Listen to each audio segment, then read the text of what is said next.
The blizzard on Orus 9 was relentless, more a screeching beast than a weather system. Ice tore through the sky like knives. Winds howled like banshees across the snowfields.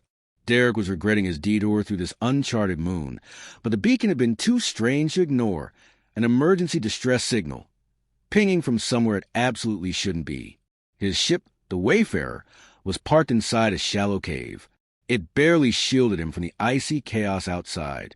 Wrapped in a thermal suit, visor fogging, Derek trudged across the frozen plain, following his tracker toward the origin of the signal. There, amid jagged ice pillars, stood a small, collapsed pod, half buried in snow and frozen ash. The hatch was open. A trail of prints led away. That was impossible. The temperature outside would kill most known species in minutes. Derek's hand gripped his blaster, more out of habit than intention. He followed the tracks until they vanished beneath a jagged rock ledge. And that's when he saw her. She was curled beneath a slab of ice, shivering. Bare skin, faintly blue and shimmering under the snow, clung to a sleek, humanoid form. Her eyes, silver wide, slitted, open when he approached, and she hissed weakly, baring small fangs. "Easy," Derek said, raising both hands. "I'm not here to hurt you." Her voice was cracked and dry. "You're a human?" "Yeah, and you're freezing to death." She tried to rise, stumbled, and collapsed again. "Protect me from the cold, and I will make it worth your while." Derek blinked. He didn't know whether to laugh or pull her into a thermal blanket. Instead, he just said, "Deal." He carried her to the Wayfarer, stumbling over rocks, shielding her body from the wind as best he could. Inside, the cabin was barely warm, but to her, it must have felt like a furnace. She hissed as the heat hit her skin, curling up near the vent like a cat. Derek fetched a thermal blanket, a hot ration pack, and a translator node. She eyed them suspiciously, but accepted them. Once she had eaten and her breathing steadied, he tried again. "Name." She hesitated. "Siren." "Species." Another pause. "Not one you'd know." He cocked a brow. "Try me." She smiled faintly, almost mockingly. "Ivalari. Exiled." That meant nothing to him. But her voice carried the weight of someone who didn't expect to be believed anyway. Over the next few hours, she told her story, piecemeal, between fits of exhaustion and recovery. Her people were adapted to warmer climates, evolved on a lush world now glassed by war. Siren had fled in a stolen escape pod after her ship was attacked by raiders. The pod's navigation had failed, sending her crashing into Orus 9. The emergency beacon had triggered automatically. She'd been trapped in the cold ever since. Derek scanned her for injuries. Frostbite was starting to set in on her limbs, and her metabolism was failing. "I need more heat," she whispered. "My cells are dying."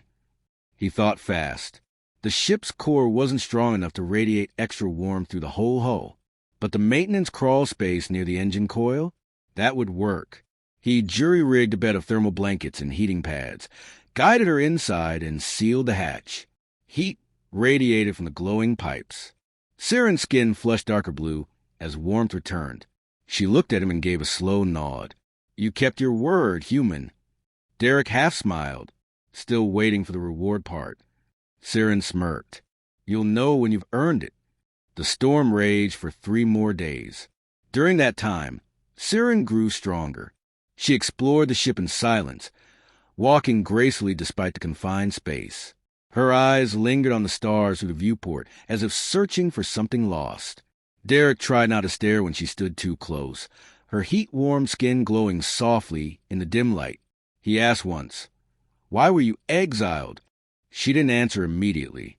Then she said, "I refuse a war." He frowned. "You were a soldier?" "A scientist. But my discoveries, they wanted to use them, turn light into weapons. I said no. They said traitor."